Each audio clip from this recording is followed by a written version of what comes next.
And we're back. Good morning and welcome to the PROSTEP Insight Days 2023. It's the second day and it's great to have you with us. As you know, yesterday we discussed solution services in depth. Today we'd like to look at consulting services. But of course, the overarching theme of these 2 days is the challenges of the digital thread. Today, we want to look at how we can support you in designing PLM architecture, which makes this thread possible. My name is Julia Bauer. I'm a TV and event host, and I'll be guiding you through the sessions today. We have a lot of wonderful things in store for you. We'll get started at 10 a.m. with the first session, which deals with digital product development and its challenges. Then we'll have a break. At 12:30 after lunch, you can sit back and relax and let us take you on a journey around sustainable PLM architecture. Our last session at 3 p.m. will cover paths to a successful PLM initiative. As you saw yesterday, it is very important to us that it's not just members of PROSTEP, but also customers who get a chance to speak. We have very interesting talks by our customers in store for you. And of course, you'll also have the opportunity to get involved. So if you have any questions at any point, please do ask. If you end the full screen view, you will see a comment box in the bottom right. Just type in your questions there, and they'll be forwarded to my tablet. Then at the end of each session, so at the end of this session in about an hour as well, I will ask the speakers your questions so they can answer them for you. If you have to miss a session or you would like to watch it again or share it, that's fine. We're recording everything, and in the next few days you'll be able to access the videos on PROSTEP's video portal with an English translation, so you can watch them again whenever you want. So far so good, let's get started. And I'll hand over to our first 2 speakers. One is a member of PROSTEP's board, the other heads the consulting department. Please join me in welcoming Karsten, Theis and Martin.strietzel. Welcome from my side. This is the second day of the PROSTEP Inside Days.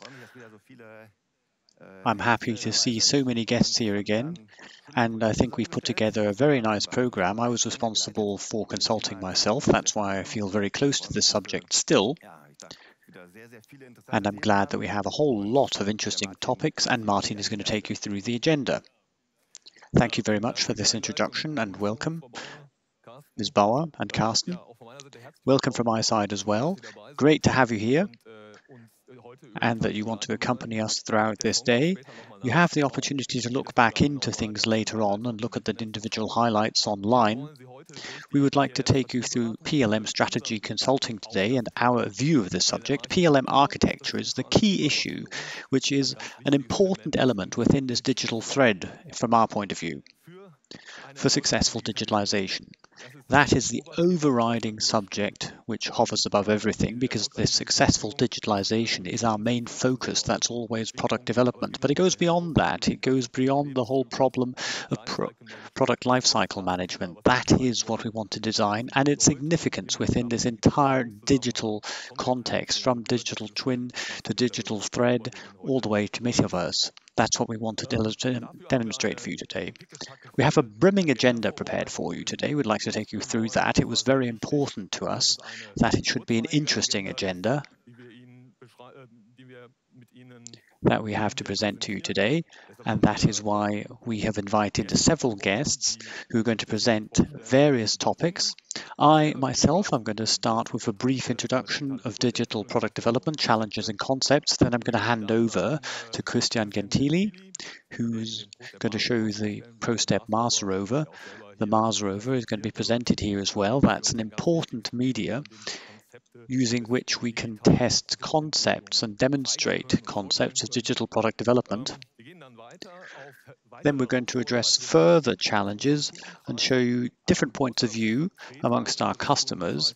An important representative of our customers is the PROSTEP ivip Association, where several customer interests are pooled, particularly from the automotive and aviation industry. Alain Pfouga is going to present us their point of view. And then Reinhard Seifert from PROSTEP AG is going to follow. He is an account manager for Mercedes-Benz AG and head of the respective business unit. and he is going to present our Mercedes-Benz activity from their point of view. Then we're going to delve into other fields, engineering, mid-sized companies, and Peter Wittkop is going to present challenges from this sector and show what problems and challenges mid-sized companies in particular face, before we then address concepts and solutions, core concepts, which we have successfully implemented with our customers in this sector. Such concepts as Professor Dr. Gräßler is going to present them from the University of Paderborn, are model-based systems engineering concepts, or further development of PDM towards System Lifecycle Management, and Mario Leber is going to present that. The idea of the digital twin hovers above all of this. I'm happy to say that Karsten Theis is going to present a little bit more about that, the role of the digital twin and the PLM architecture for digital twins. Then we're going to summarize all of that and present our offer. Michael Manderfeld. Well, we're actually going to have to step in for Michael Manderfeld because he's unfortunately sick today. So we're going to have a summary of our offer and tell you how you can benefit from all these competencies we have and all this knowledge we've accumulated. Then we're going to address your questions, which you can send to us at any time, and Julia Bauer is going to guide us through our Q&A session. We're looking forward to each and every step in the process. We'll get started with the first subject for today. I'm sure you're all aware or can agree the challenges facing digital product development are growing increasingly more complex because the software is getting more complex, everything around development. Obviously, software is a major value-adding factor. And obviously, there are also external challenges, so the issue is highly complex. And that's what we want to delve into now with Mr. Strietzel. You have the floor.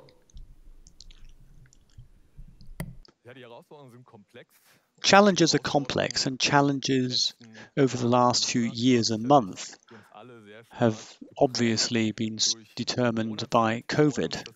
We're happy that we can be up here without masks today, that we can take turns up on stage and we don't have to watch out not getting too close to other people. 2 years ago at our first event here, that was very different. There, the COVID pandemic was at its peak, and we were all quite surprised how quickly or what kind of acceleration digital transformation experienced.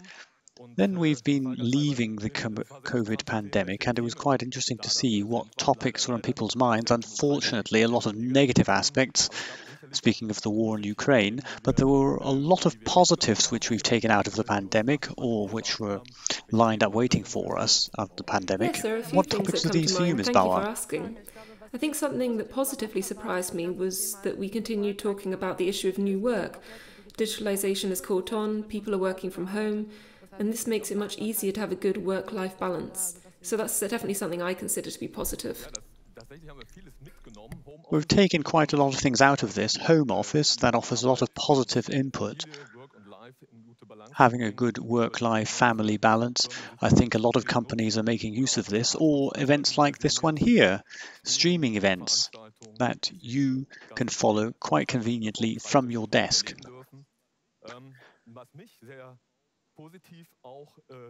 What I felt was really positive after the pandemic was a greater awareness concerning sustainability.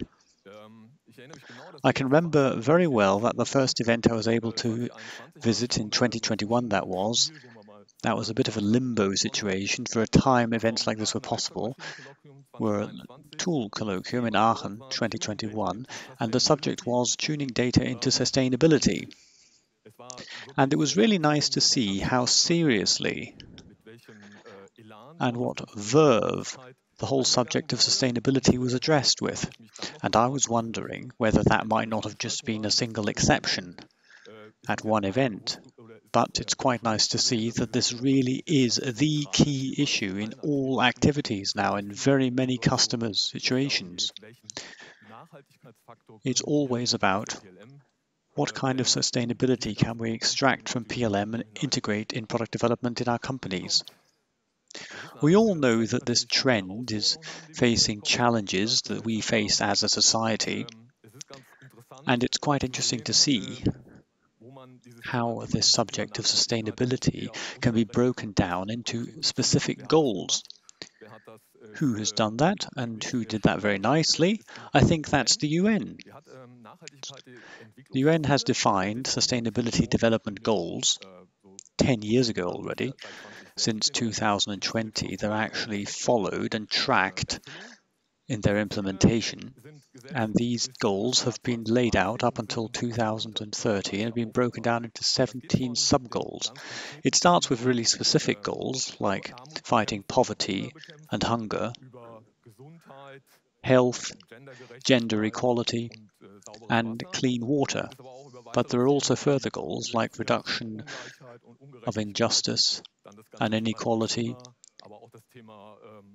climate, but also protecting the environment above water or underwater, but then also things like keeping the peace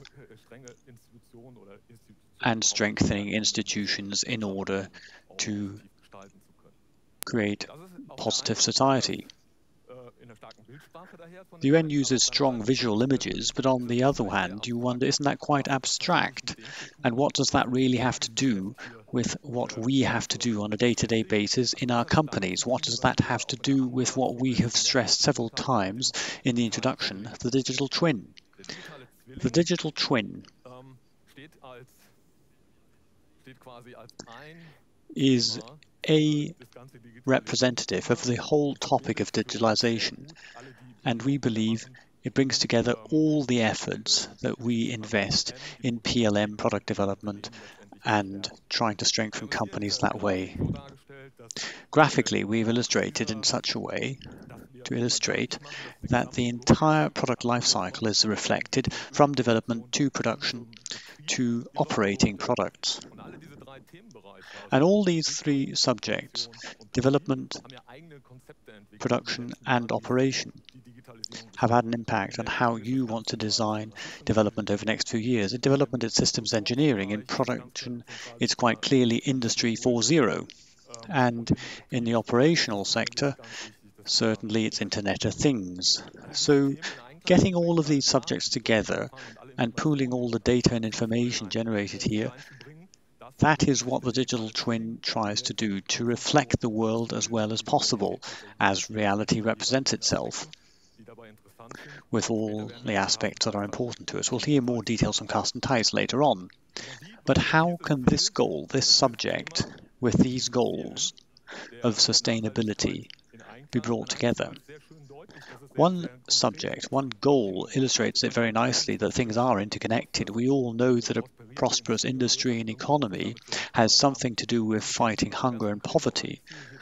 But one goal, the 9th UN goal, is really strengthening infrastructure and industry, because only with a strong industry and strong innovative power and good and stable infrastructure will it really be possible to sustainably achieve these goals to fight hunger and poverty. Over the last 2 years, specifically, it has been seen that particularly developed industries are resilient against problems. And you can see that very nicely. This cutoff here in the COVID-19 crisis.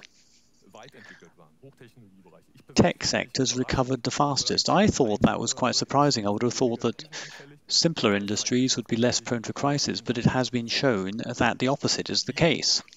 How can these goals now be integrated in our day-to-day business? What challenges do you face in industry? We have these challenges summarized on the left-hand side, and of course, on a relatively abstract level later on Throughout these presentations today, we'll zoom into these topics and see what the specific activities are that are being carried out here. But one big challenge is that our product's complexity is getting larger and larger. This complexity drives the need for collaboration. You have to form partnerships. Also, very large companies have to collaborate. We can see that in the automotive industry, the Bosch and VW collaborate very closely. Other companies collaborate very closely in order to even be able to manage this increasing complexity. The great innovative pressure, the great competitive pressure, but also lack of trained staff. How do we handle lack of talent? And these great challenges in environmental, social, governance goals, ESG goals, how do we live up to them? That is the framework in which your management, your company has to live and develop products. And as a concept for a solution for this, we would like to present a digital twin which would help you to live up to these challenges. There are a whole lot of IT aspects that flow into this and enable to create this digital twin. These things are digital trust, composable architecture, or, as we heard yesterday, semantic networks. Again, we're going to look into this subject in more detail. It's about cloud and platform technology. How can that be used? And how can you explain this to somebody who hasn't studied computer science and allow him to access the data with low code or no code even? It's about open standards. For us as PROSTEP, open standards. And it's about specific subjects like polyglot persistence. Perhaps, as we're going to be talking about Mercedes-Benz, that's why I'm happy that Alain Zeifang is here today to present this to us as well, who will also be looking at this angle of things. And based on this, we will allow you to face these challenges and carry out these concepts, digital thread, model-based system engineering, or the industrial metaverse. So at the end of the day, your company's success can be guaranteed. That was a brief outline, and now Ms. Bauer. Exactly, thank you very much. We're looking forward to going into detail on one or two of the issues you brought up there today. We can get started with that now. These sorts of engineering concepts often seem quite abstract, and that's exactly what we're trying to avoid today. That's why we have the Mars Rover for you today, which we can use to demonstrate use cases, and that's what Christian Gentili will do now. Hello, Ms. Bauer. Thank you very much. We as PROSTEP AG really see the Mars Rover to have a huge potential. To begin with, we can use the Mars Rover to test various concepts and technologies, and on the other hand, we can demonstrate them using the Mars Rover. But what is the Mars Rover? Where does the Mars Rover come from? And how are we going to continue with the Mars Rover? That is what I'd like to illustrate to you in my presentation. Let's have a look and see which project we started with when we launched the Mars Rover project. Normally, within PLM, we're dealing with a high degree of abstraction. That means it's a bit difficult for some people to follow a particular subject, and that's exactly what we created the Mars Rover for. Using the Mars Rover, we would like to make PLM concepts and technology more clearly visible, and that's exactly what we want to achieve for our PROSTEP product and consulting portfolio. But why did it end up being a Mars Rover? Of course, it could have been any other product, but we chose the Mars Rover because the Mars Rover represents various other industries. For instance, people are interested in the automotive industry, the aviation industry, but also manufacturing industry. They can see their interests reflected by the Mars Rover. Also, the Mars Rover generates huge interest in public simply because of its external appearance. It triggers fascination and excitement. And an important aspect of the Mars Rover is that it unites various disciplines, like, for instance, the hardware, software, and electronics. And an essential point for us as PROSTEP is that we can use the Mars Rover as a test environment to test various PLM environments and concepts. By way of example, also the Internet of Things, systems engineering, or model-based system engineering, and also additive manufacturing, which we're going to look at in a bit more detail in a moment.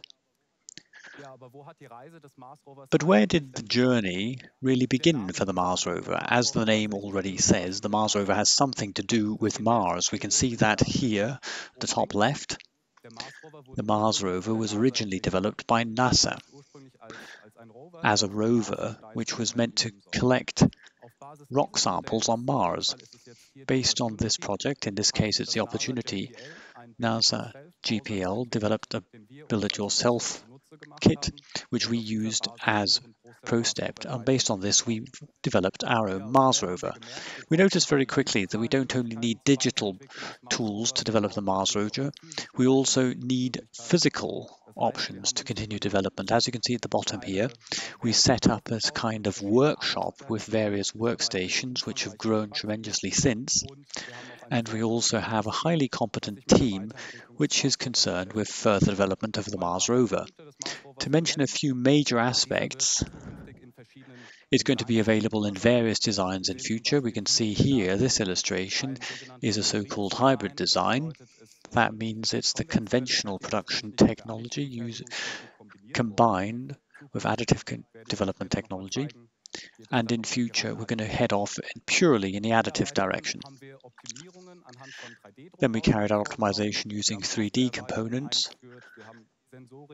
We use sensors in order to reflect various use cases, and we have a PLM environment which we set up in order to manage the product-based data. And using a ThinkWork cockpit PTC, we set up a control center which we can use for various IoT applications.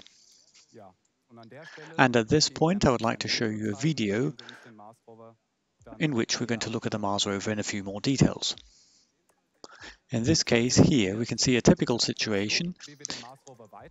Further development of the Mars rover, of course in our situation our ideas are born on paper before they're actually implemented. Here we can see a tour of our workshop with various workstations.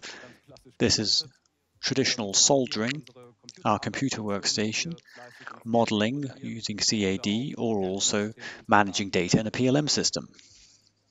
Now, this is where it gets really interesting. At PROSTEP, we have the possibility of rapid prototyping. That means we have a 3D printer in our workshop, and that enables us to really carry out our ideas which have been generated on paper in reality. That means all these processes can be reflected, pre-processing the 3D print to the print itself. Here we can see that the component is taken from the printer, and then of course we do post-processing internally. Some of you will know the FDM method. You need supporter structures and we can remove them subsequently. Our software development is normally carried out in Python using Visual Studio Code, and the core of the Mars rover is actually a Raspberry Pi. Here we can see CAD modeling of the entire rover in Siemens NX. On our digital side of the Mars rover, we also do model-based systems engineering. We test and manage our various product-based data in our Avas instance. There we have the possibility to set up various different structures and network these structures. You can see very nicely that we have reflected requirements here and follow the model-based systems engineering approach according to the RFLP. That means we want requirements, functions, logical structural elements, as well as elements as physical product structures reflected digitally in order to ensure the digital thread here.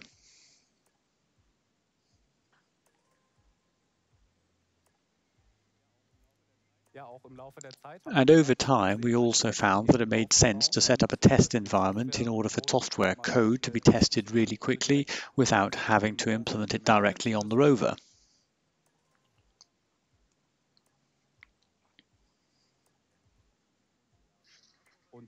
And the Mars rover can do quite a lot. It has plenty of functions.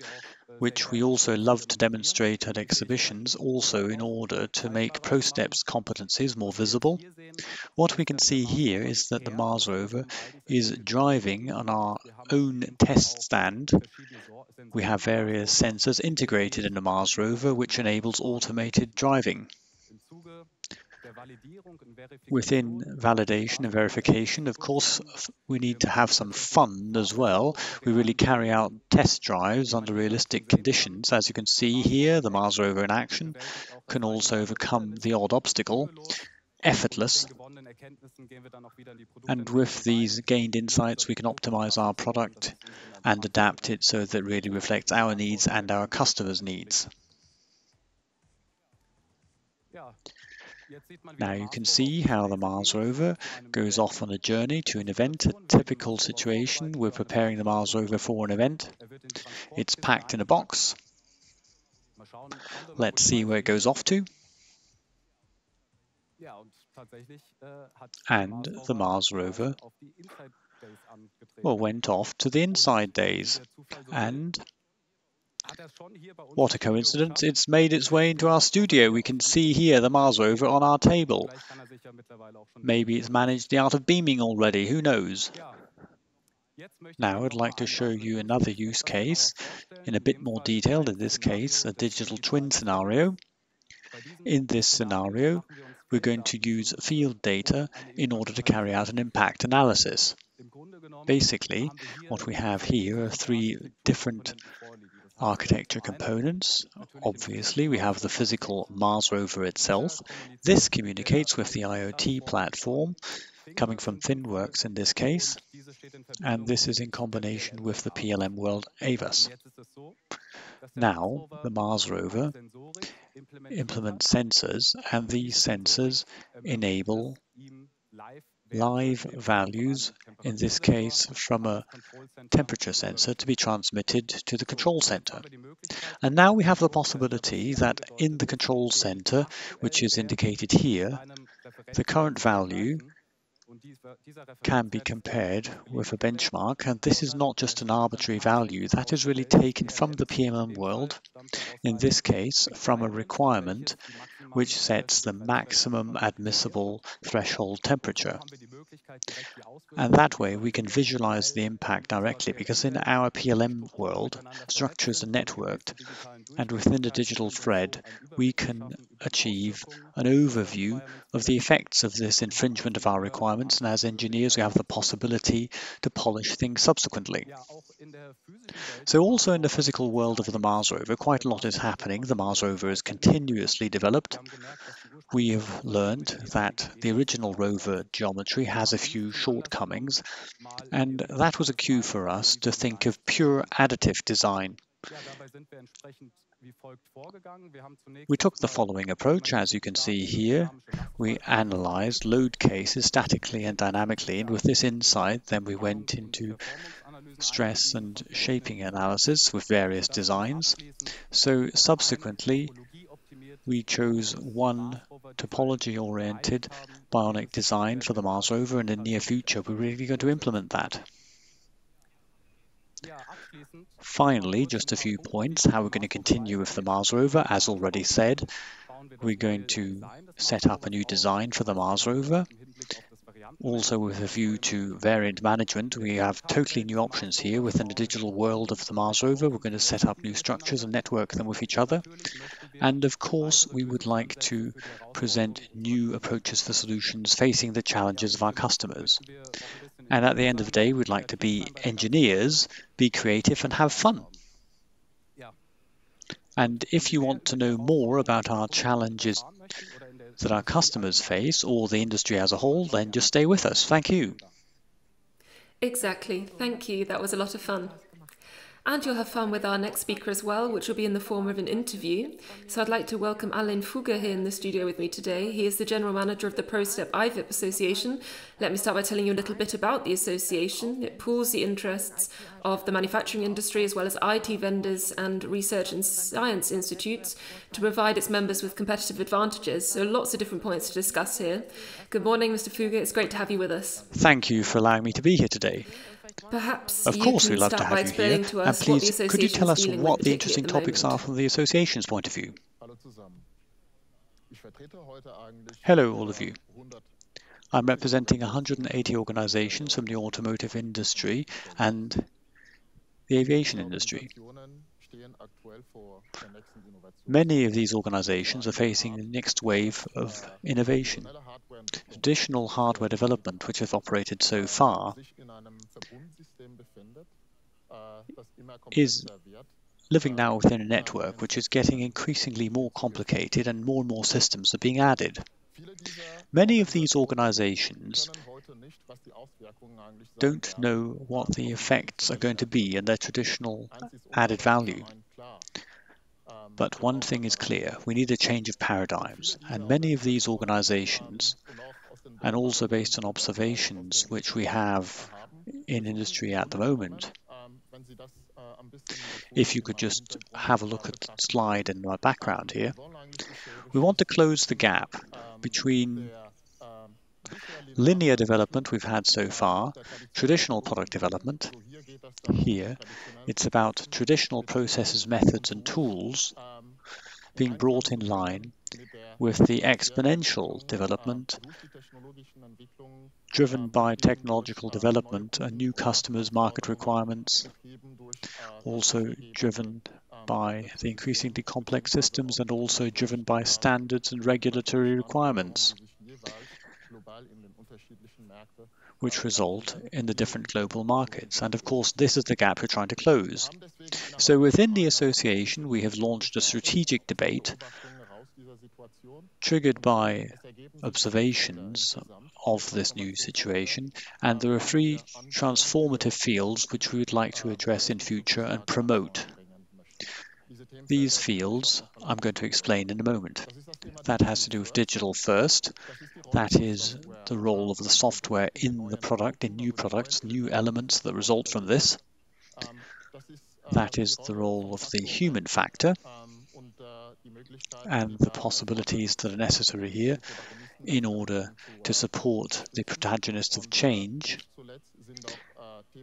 And these are also subjects that are very close to our heart within the association. Collaboration with new holistic cloud-based approaches for collaboration within value-added chains with several partners. These are essentially the 4 topics that we would like to deal with currently. Perhaps a very brief explanation, the first topic, digital first. Here particularly it's about close to 100% of the whole development, all the testing to be achieved virtually. That means here we want to validate everything in the virtual space and carry it out so that later on in the phase of testing typical hardware situations, we can transfer all of this also into a form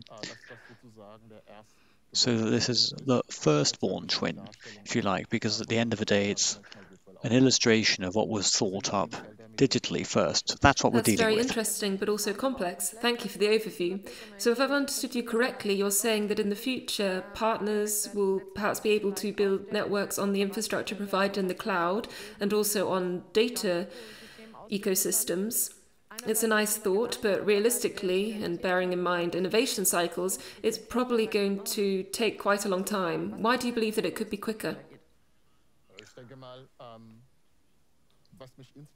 I think what makes me think positively about all of this is the awareness, the enthusiasm in industry to address new topics. It has to be said that the association, PROSTEP ivip itself, was founded 30 years ago, so the important aspects of changes within the development chains can be promoted within industrialization. Of course, we're going to accompany these topics in future as well, and we're going to help shape them in this new world. I'll give you a few examples. There are initiatives within the association dealing with systems engineering in particular, where we express new ways, recommendations, which should support companies to develop holistic development companies throughout their company borders. There are initiatives which deal with this simulation being carried out in a collaborative manner and totally digitally and supported, with the objective to support homologizing processes in future.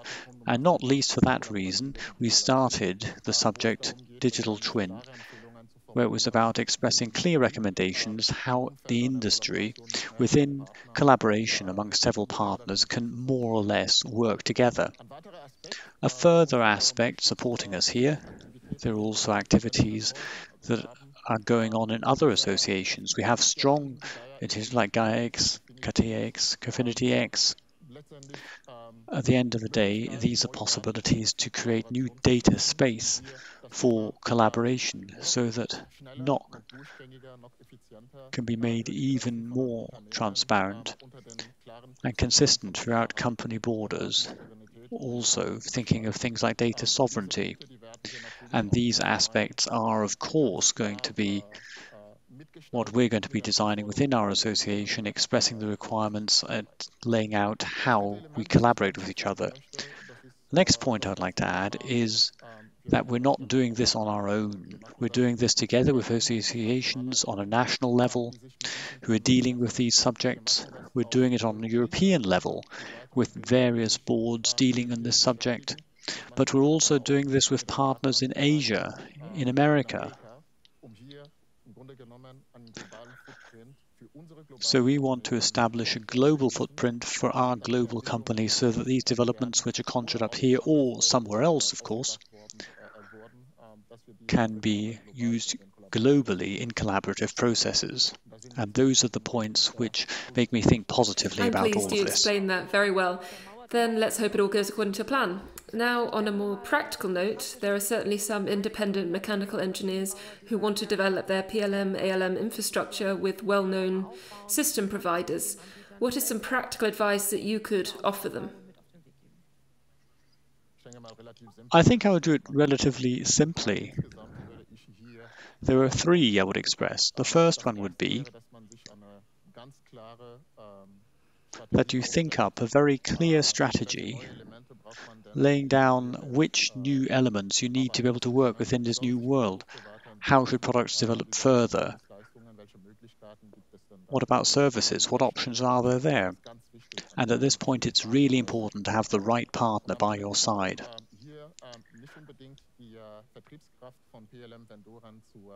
And you shouldn't underestimate the power of PLM vendors, but you should look beyond the parapet and look at the world surrounding you to see what options, what new possibilities result for a company within digital transformation. That's the first point, having the right partner. The second point, which I would like to mention at this point, that is that top management in the company should think clearly about how digital transformation, that means changes in processes and company structures, can be established. And that is something which has to be positioned at a very high level within company management. Transformation has to be demanded and supported at that level. And the third point, and this is an approach or an invitation as well, of course, to use standards. My colleague said that before, Dr. Martin.strietzel. We are convinced within PROSTEP ivip that standards can enable to break down barriers, reduce dependencies when it's about creating a digital thread throughout domains, but also throughout companies.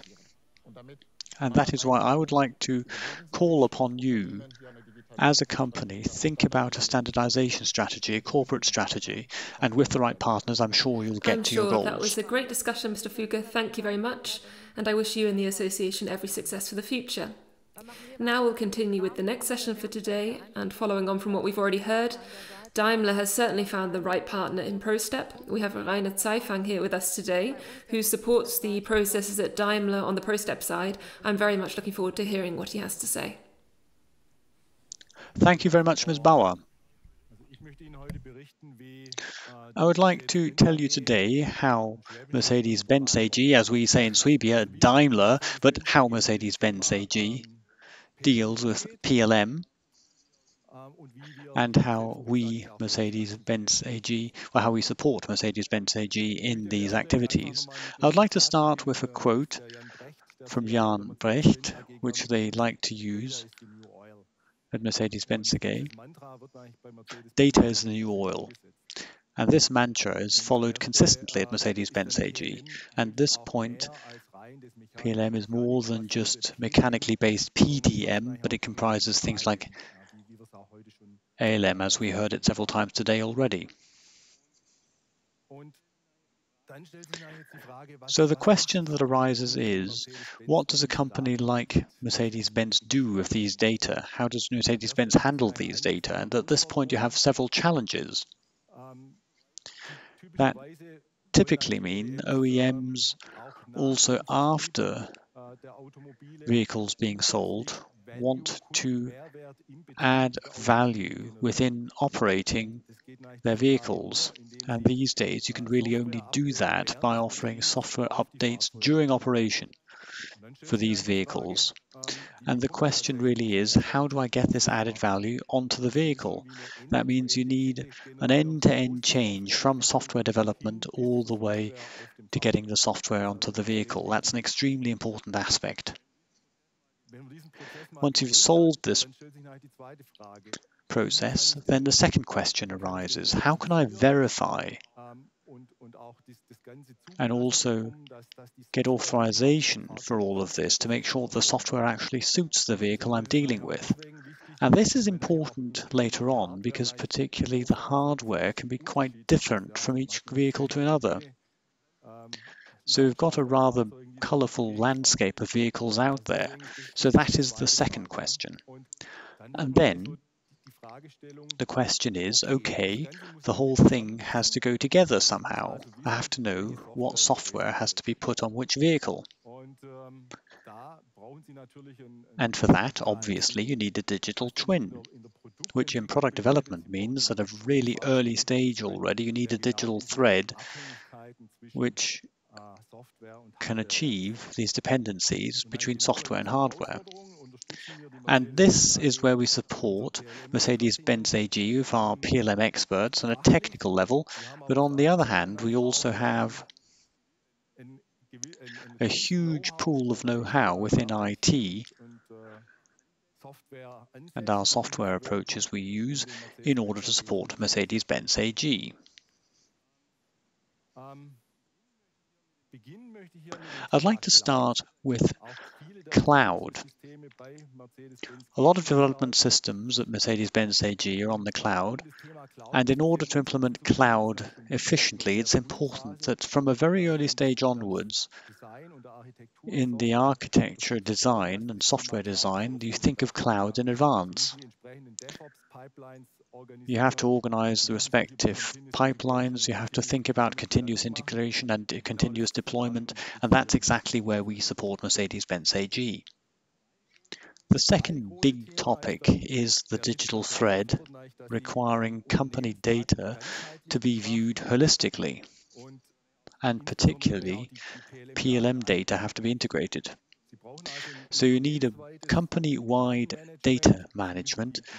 You need to provide data holistically, and there technologies like ontologies and data measures play a big role, and there, of course, we support Mercedes-Benz AG as well. The third point, data as a new oil.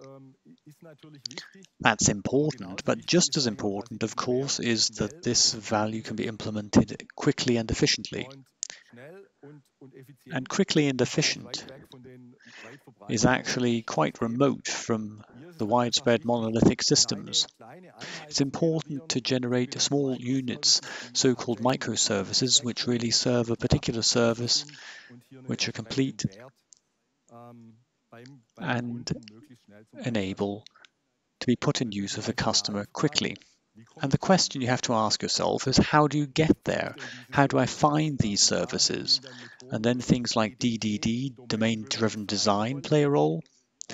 Particularly here, strategic design, it's about, as an IT, as a software developer, you have to discuss things with the final user, the end user, understand his processes, and accordingly, the interfaces with his processes have to be generated in ways so you can establish domains and the microservices I've just been talking about. That basically completes how we support Mercedes-Benz AG within this process.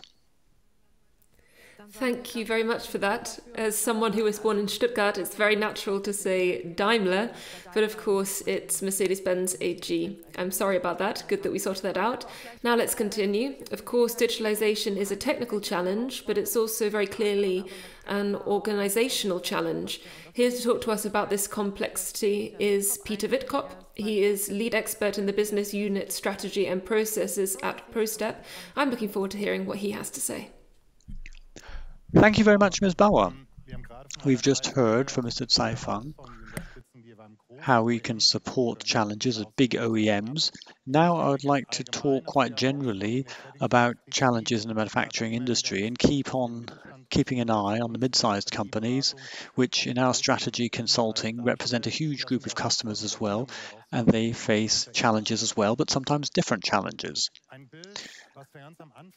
A picture we saw right at the beginning, slightly differently, starting on the left with the technologies which are offered directly, immediately by digitalization, and they find applications in various companies throughout industry. For instance, 3D printing, which has actually established itself, at least within prototyping. In serial production, there are a few questions, but generally speaking, these basic technologies somehow are used throughout industry. They enable implementation of use cases. A key issue, has been mentioned today several times already, is digital twin. We'll see that again and again. Actually, there are more detailed and partial use cases for this huge monolithic term digital twin. But here, mid-sized companies have the question which applications are really relevant for them and how will they handle that. All of this leads to the question, what can we support with this? Do we want to develop products? Do we have to be innovative? And does this lead to new business models? And dealing with this continuous change is a very key challenge for the manufacturing industry. As an example, particularly for mid-sized companies, the share of software is growing. How we handle systems engineering, something that big companies deal with over a long time. Systems engineering as a process, as a core development process, mid-sized companies are very much wondering how much of that is really necessary and makes sense for them to use. I would like to look at this challenge in 3 different levels. One is the level of strategic company organization. A key challenge seems to be internationalization. I see that again and again. To what extent we roll this out? To what extent do we want to go into different markets as a company? We can see this with the problems in the supply chain. Do we want to reverse that development even? How can we address collaboration, partnerships, because all of these things lead to process and IT structures. How do we deal with daughter companies? How do we tie them into our organization? All these strategic decisions come up when we're talking about processes and IT. What I see again and again in projects is outsourcing. Often, development is in Europe and the product is then shifted to the markets. So these strategic decisions always lead to the question, how are we going to go with traceability, trackability of the product? Lifecycle management or lifecycle configuration management becomes a key issue. And beyond that, when the product is shifted into the market or produced at various sites, how does the change process run then? That's a key issue. It always seems to be a decisive point. You have to think about how you want to design this. And already mentioned, enabling new business models, pay-per-use for instance, which is also a decision that has to be taken when you're setting this kind of structure up. And it leads us back to the point every time, how can our product be developed sustainable? That's always a key issue. We have technological challenges as well. The innovative pressure throughout the process remains a big issue. Product complexity is on the rise. And I can give you a nice example again for mid-sized companies. We want to enable everything for our mid-sized customers. Product variance is on the increase, something we've discussed for a long time, but we can't really get around this. It's a curse and a blessing, short distances. You manage to get things into production, but they don't go through continuous development or change processes. So the options you have as a small company to offer a product quickly leads to complexity later on in change processes, for instance. So that is a challenge we see again and again. Particularly in product as software, the continuous increase of software in products leads to precisely these challenges with traceability, trackability, configuration, security, all of these things with which mid-sized companies have to deal, but often they don't have the right same size as an OEM in order to be able to address these topics in the same way, in a way that would actually be necessary. A nice example for that is the question PLM-ALM integration. Through this continuous software development, how do these two processes, organizations, how does that play hand in hand? And that's a nice outlook for Mario Leber's presentation, who's going to talk about precisely this topic. From last year, we had a very nice study. The third plane I'd like to look at was the organizational level. There are external factors. I've mentioned that, regulatory factors, sustainability, ESG. That's an upcoming topic. It's many years ago already now, but I dealt with life cycle assessment management in product development. It's coming slowly now. It took a long time. We had the first customer initiatives now. But these framework situations lead to the question, how do we handle environmental product development within our product development systems? And that leads us to PLM. How can traceability and assessment of a product throughout its life cycle be handled?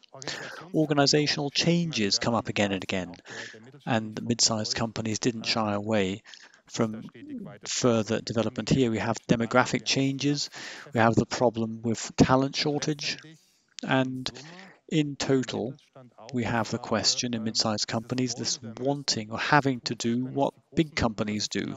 That's exactly what we offer as PROSTEP. We've seen we have plenty of experience gathered in large companies and OEMs, and transferring this knowledge to smaller companies is a really key issue. It offers real added value that we can offer here. So in summary, what I've already mentioned, I've presented this on a slide here now. We're moving from the strategic level, globalization, how do we handle collaboration here? That's always a topic. We have innovative pressure, product and system complexity, which is on the increase, framework settings which come imposed from the outside, environmental and social governance, as I've already mentioned, and you can see social, product quality and safety is a major challenge here. Throughout the product life cycle, it has to be traceable. What our product can do, has to be able to do. There are also regulatory settings which describe that as well. So we get back to be able to trace what our product can do throughout its life cycle. Security is an increasingly important topic, and the key issue is organization, the problem of talent. We recognize that as a huge challenge, that companies can gain awareness of these problems, particularly mid-sized companies, having the respective resources to stay on the ball. And that's what we see again and again. It's difficult to keep at it. Process ownership is a really key issue. An example mentioned again and again is the change process. It's a company-wide process which is often pinned in product development because people don't know really how to handle it. And I think the mid-sized companies are having a hard time with the strategic importance of these topics, reflecting that in their organization, staying on the ball and living with this situation.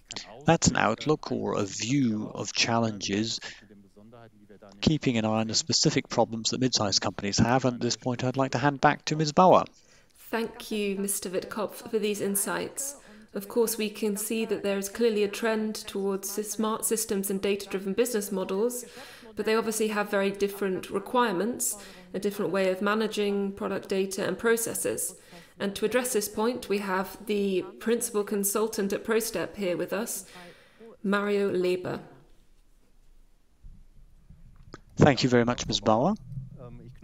I would like to continue where my predecessor, Ms. Wittkop, already addressed this topic. PDM has a long history and, of course, has developed further in a long way. And in a study which we carried out together with our daughter company, BHC in Stuttgart, about a year ago, we asked ourselves how far customers already are within system lifecycle engineering and within integration of ALM. That means software development. We can see the peripheral data for this study, and we can see who took part, what kind of spectrum of people we actually questioned, and what might be interesting for you on this slide. You can have a closer look at this study. We have a white paper on our website, which you can download. Now, let's address what we actually asked, and who we asked particularly. Of course, we tried to cover a broad spectrum, and it has to be said that this is a spectrum from our circle of customers, but you can see that that's quite broad: mechanical products, engineering, automotive industry, also electronic industry and medical appliance industry. Those are the biggest groups of people we asked, and of course companies of different sizes were there too. OEMs were there, but also companies that have far fewer than 1,000 employees. And then of course we have development areas in which the number of developers was hardly 100. So this was a survey to see how far companies are in integration, and one of the results you've seen a teaser for already, but I'll say a little bit more about it now. The question is, how far are we now with the introduction of PLM and use of it, and particularly integration of EE processes, electronics, electrics, and also software? In the blue circle, we can see a coverage of about 80%, in which companies say that's how far we are approximately. You might wonder why only 80%, because we've been doing this for such a long time. We should be at 100%, but look in your own companies to see whether, for instance, your simulations, mechanical simulations, have actually been integrated. When I look around in industry, I can still see islands which haven't been integrated yet, although of course it could have been done already, and although it should be a mechanical topic.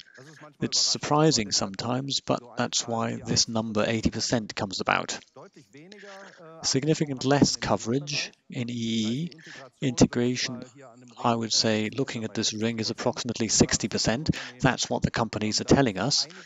There's quite a lot left to be done here, particularly in functionally oriented product structures for which such an EE development is based on. They're not really present in these concepts. That means the artifacts, the results of work in EE, can only be seen quite far at the top of the product structure. In the product structure, you can't find the function really reflected. That means test methods are very difficult to link. If you only have a production and assembly-oriented product structure, then software or also electrotechnical information can hardly be accommodated.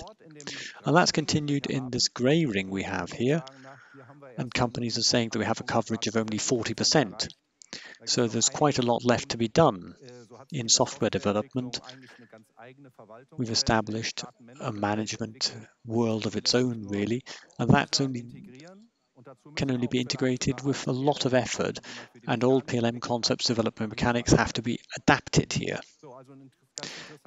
That's a very interesting picture, and it's not all that different whether you work with a big company or a small company, and it doesn't vary that much from industry to industry either.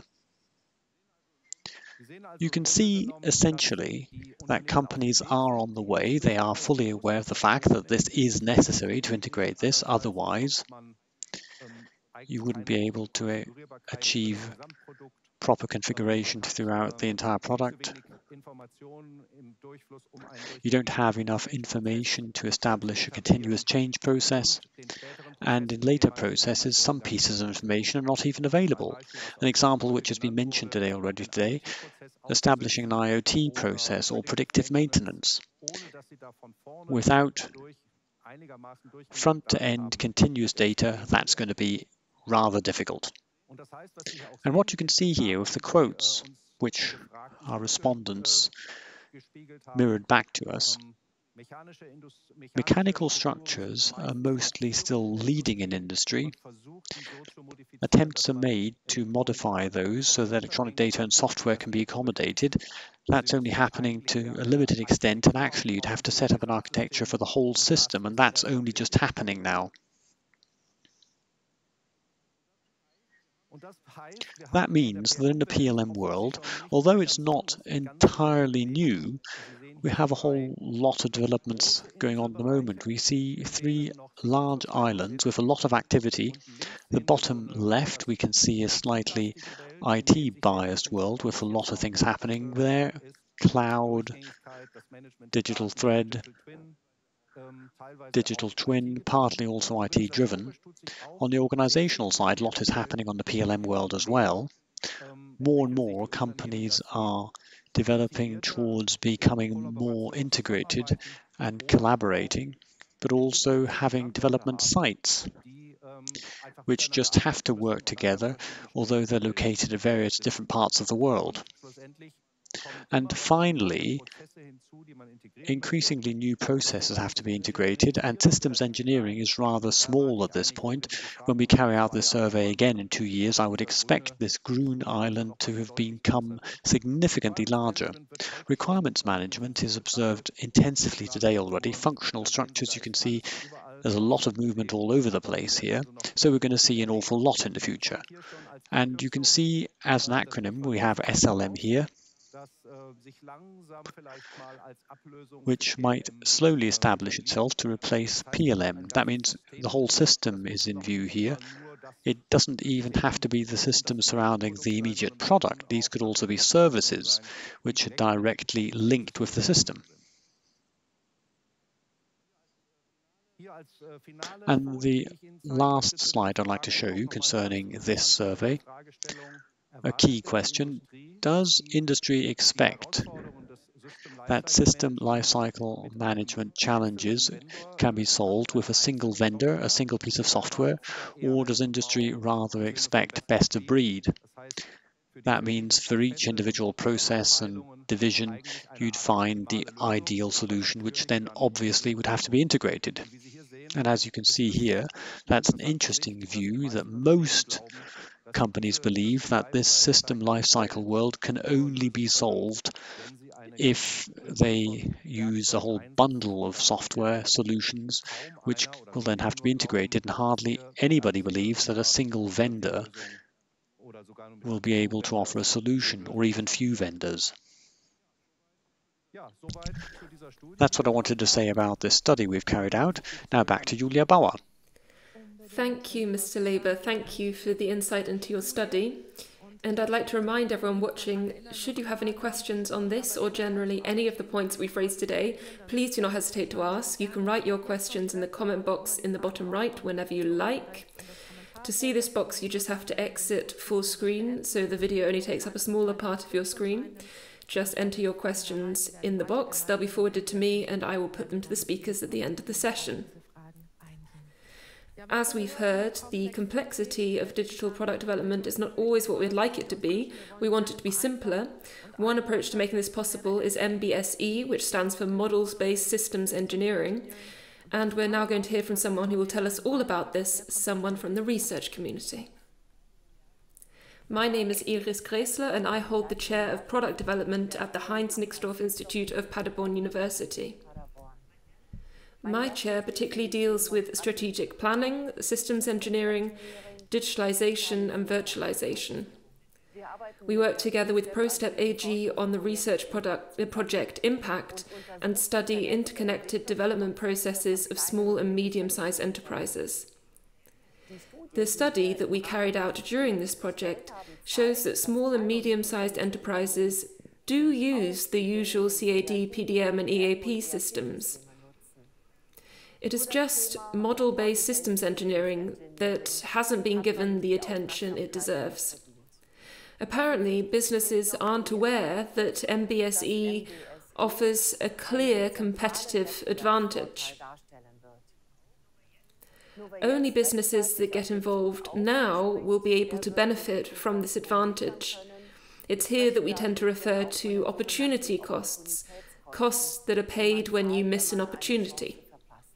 Here at the Chair for Product Development at the Heinz Nixdorf Institute of Paderborn University, we are committed to ensuring systems engineering is implemented in small and medium-sized enterprises. We are particularly proud of the further development of the VDI Guideline 2022-06, focusing on mechatronic and cyber-physical systems. We've managed to extend the guideline to digital business models and continuous requirements development. We've developed the V model to take into account the complexity of technical systems today. You can find an overview of the current methods of systems engineering in our book, Understanding and Implementing Systems Engineering. MBSE is relevant to all businesses where requirements management and certification play an important role. How important it is made very clear at a time when software functionalities are driving system complexity ever higher. The more assistance functions are integrated into a system, the more important it becomes to look ahead to ensure quality and safety and security. Many businesses are at the start of their MBSE journey, but if they succeed in convincing their developers now and thoroughly implementing the approach, then they'll have a sustainable competitive advantage. Successfully introducing systems engineering and model-based systems engineering is dependent on a variety of factors. Firstly, it is important to convey knowledge about the new methods. There is a dearth of experts with the right qualifications because MBSE has only recently become a focus at universities. A well-thought-out tool environment is helpful, giving engineers the right tools to model and simulate their system functionalities. Systems engineering often begins by introducing a structured requirements management and test management, which then work together. Finally, introducing models-based systems engineering is a significant change which has to be carried out professionally in order to be successful. One important thing to bear in mind is to ensure that experienced engineers are involved as well as young engineers facing the first paradigm of their career in systems engineering. Because only if they work together will it be possible to change the culture within the company.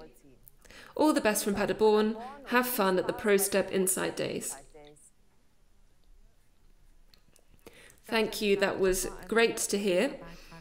As you know, service-oriented business models often rely on a digital twin, and unfortunately this doesn't come from nowhere, but has to be developed and created. And now here to explain the role of setting up a proper PLM architecture plays in this, we have Karsten Theis. Well, hello from my side as well. I would like to talk about digital twin, digital threads, and position it on a slightly different pitch, and also PLM architectures in context with that. My colleague has just said a thought-through PLM architecture is a prerequisite to deal with this. And that includes that you think quite fundamentally about where you really want to go, and you have to take a comprehensive approach.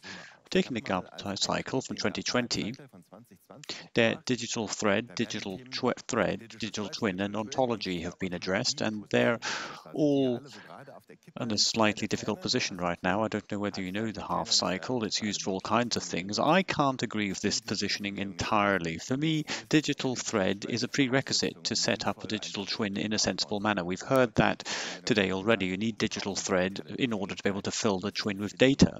I'd like to go a step further. I also need ontology, which describes the connection in order to be able to apply application cases to the digital twin.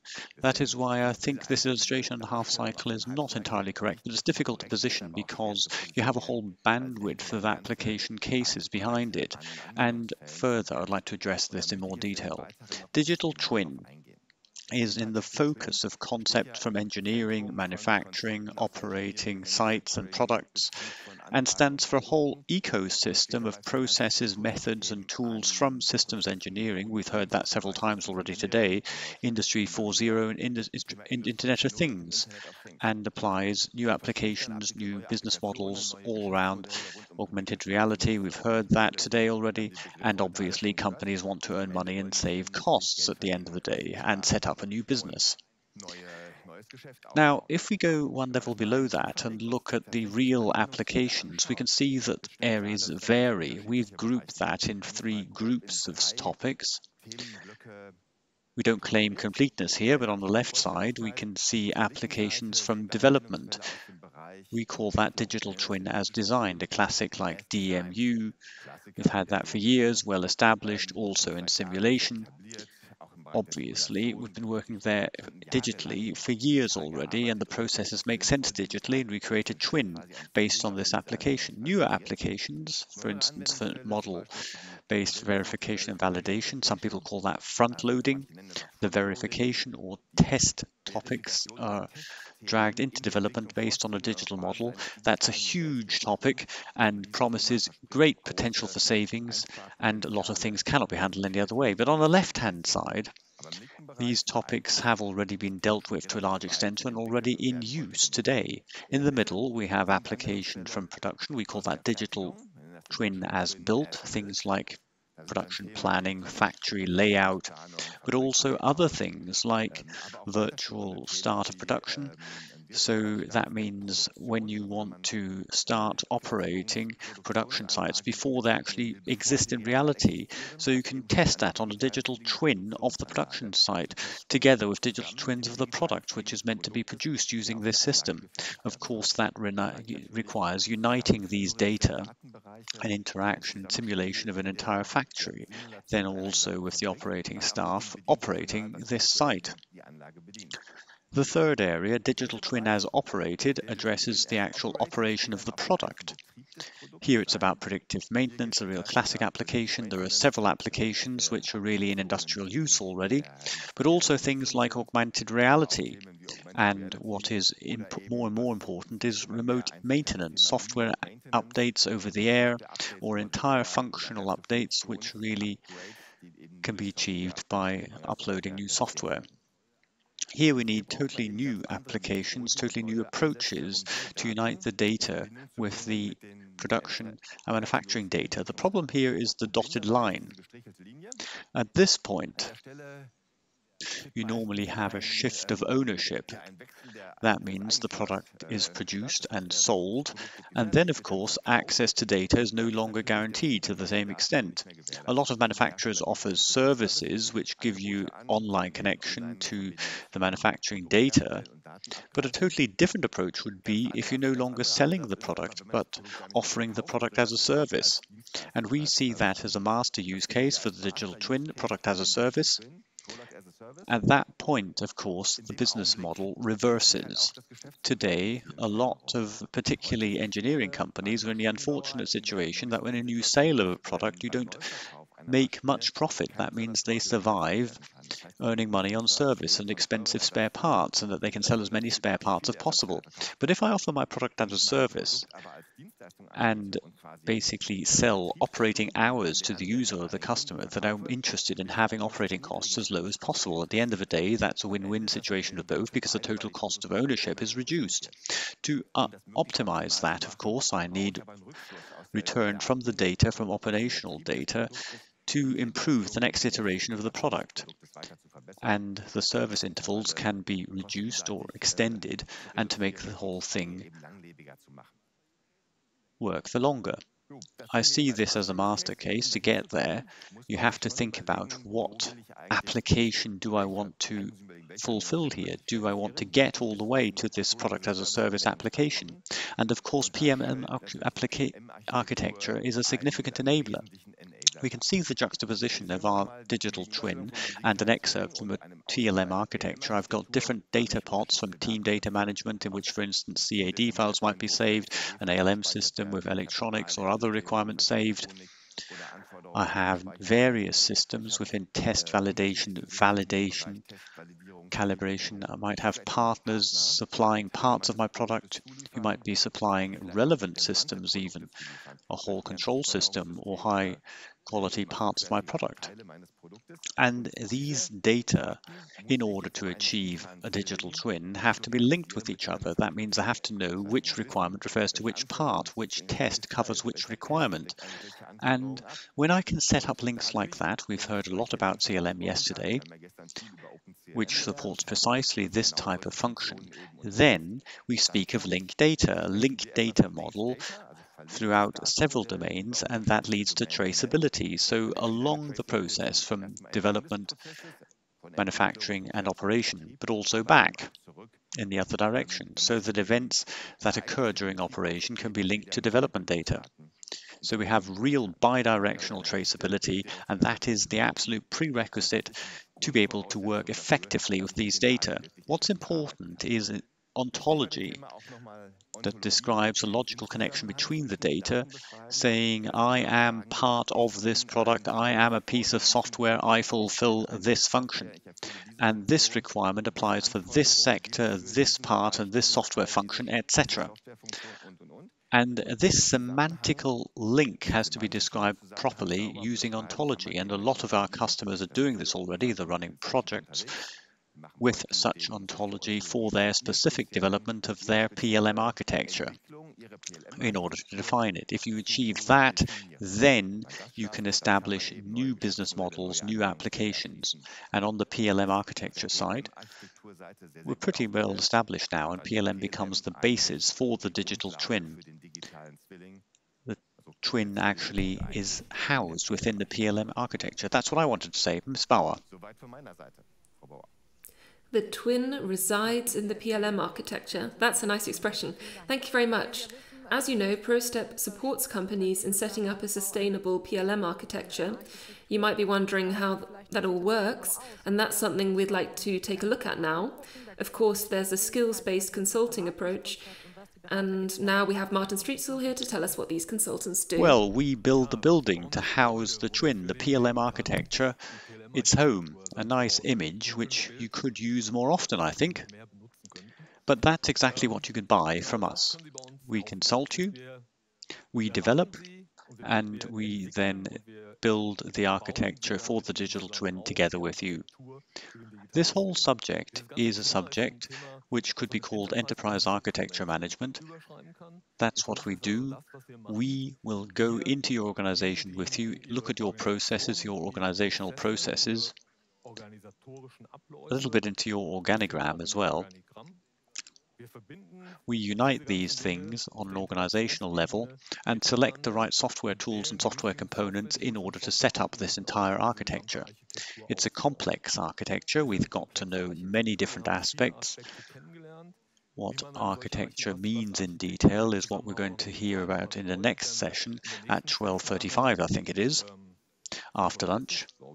We're going to represent that in detail, but this is the draft we developed together with you, and as a key aid or structural tool, we have developed this PLM capability map. The PLM capability map is a possibility that all these topics linked to digital twin and product lifecycle management in particular, and needed by your company in order to achieve your company's abilities. That means what your company really stands for. And in order to implement all this, at the end of the day, you need an IT infrastructure, a process infrastructure, and an organizational infrastructure. And develop that and set that up. That is our job, and that's what we do for you together with your experts and your business and your IT in collaboration. If we have a closer look at these product lifecycle capabilities and the product lifecycle capability map, then we can see that it's highly structured, contains a lot of information. There are three major levels. At the top level, we have the abilities, competencies with which you can draft things, generate data.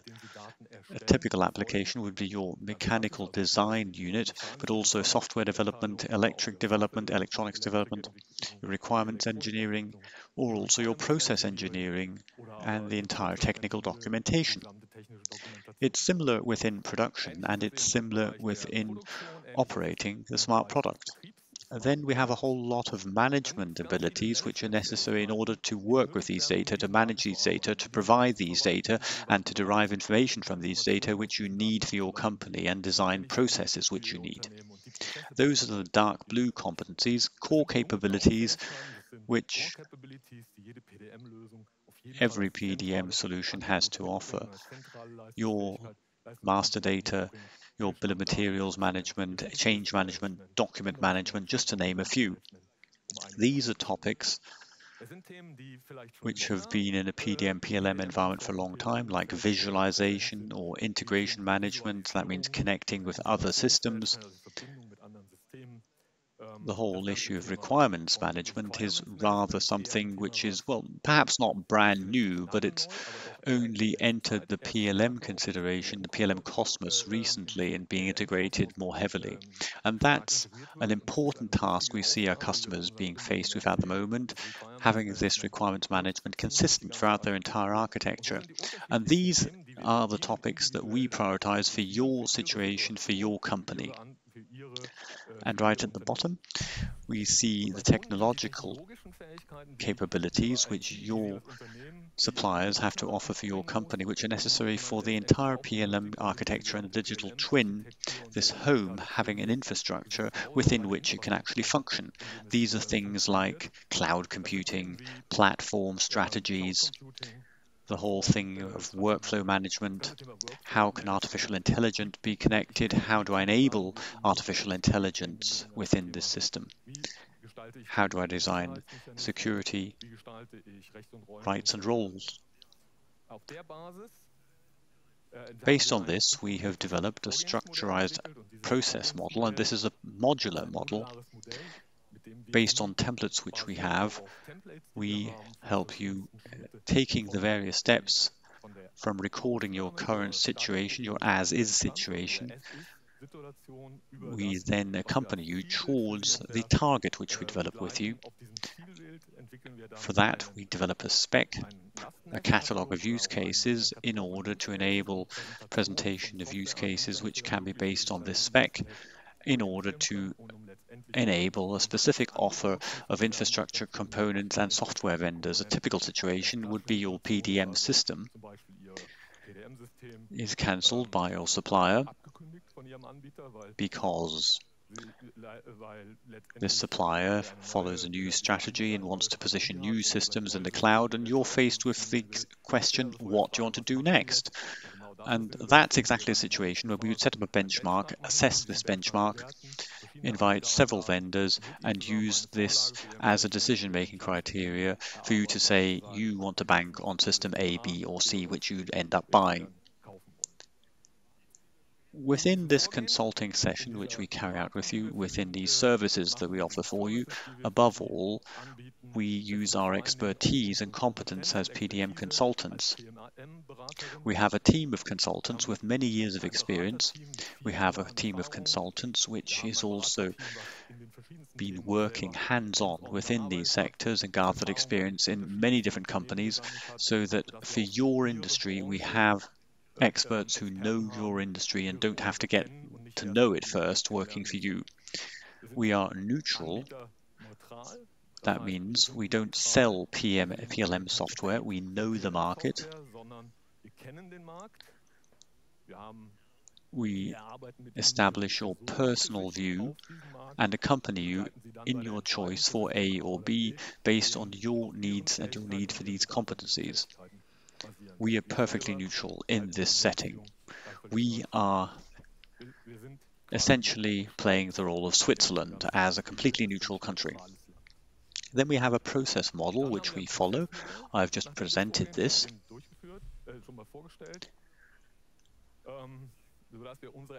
The expertise we've gained from various projects flow into this process model and the templates which we have. So we have a spec, 150% spec, which we have prepared, the common and also more specific applications for these systems which would work through with you, and based on this basis we would adapt all of this to you so that you can be absolutely certain that the important aspects will be taken into account. We can scale this concept to match your company size, your global or national situation, your distributed sites, for your collaboration with your development sites that can adapt it in a sensible way, so we have a scalable offer which we can adapt suitable for you and offer you quickly, and then of course also swiftly and efficiently work through it together with you. We're looking forward to that. We're working on many such projects at the moment, so I'm really excited to hear from you as well after this event.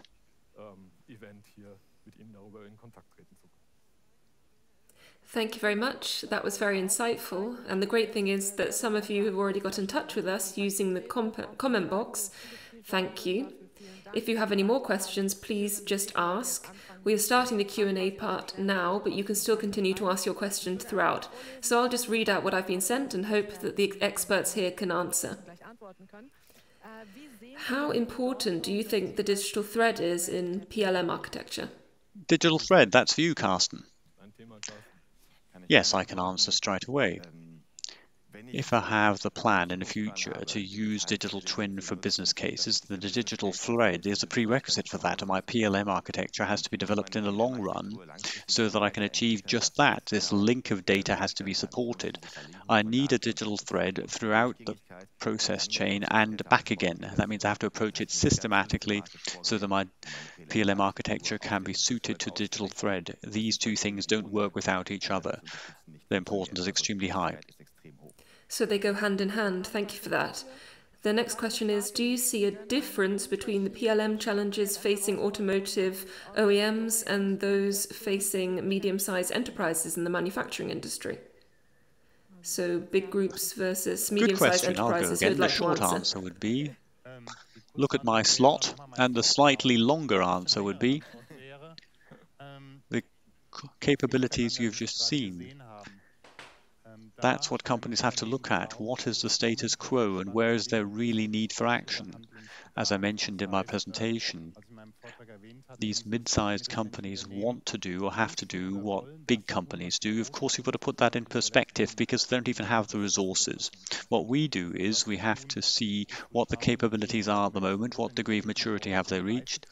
A 5-step maturity model has been developed over several years, and together we established where do you have to get to together as a company to be ready for the future, and assess what can actually be done by these companies, and accordingly we develop a roadmap. What I said in my presentation, the key issue is the bottleneck that we see again and again. The strategic importance for that has to be understood in the company, and you have to find the person who can promote that further. That's an important, key, relevant topic for me.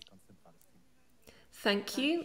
One more question. How have customers received the MR demonstrator so far?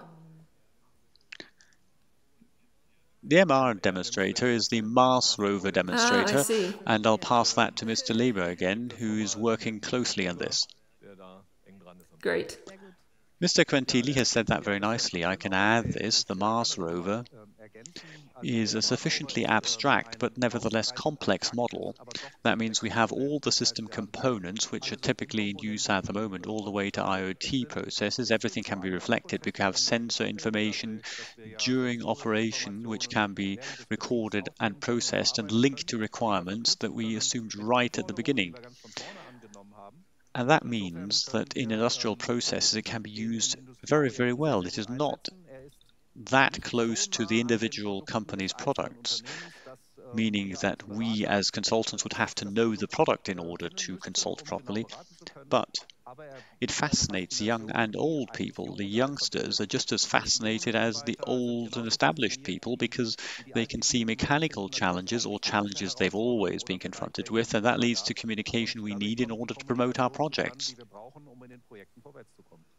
And also from an outside perspective, I find it quite fascinating. So thank you very much, and thank you for all your questions. It was great to have you with us during this first session. We'll continue in about an hour from now at 12:30.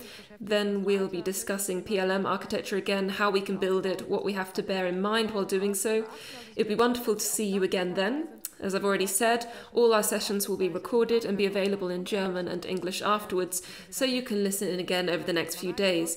Otherwise, enjoy your break and your lunch, and see you again at 12:30.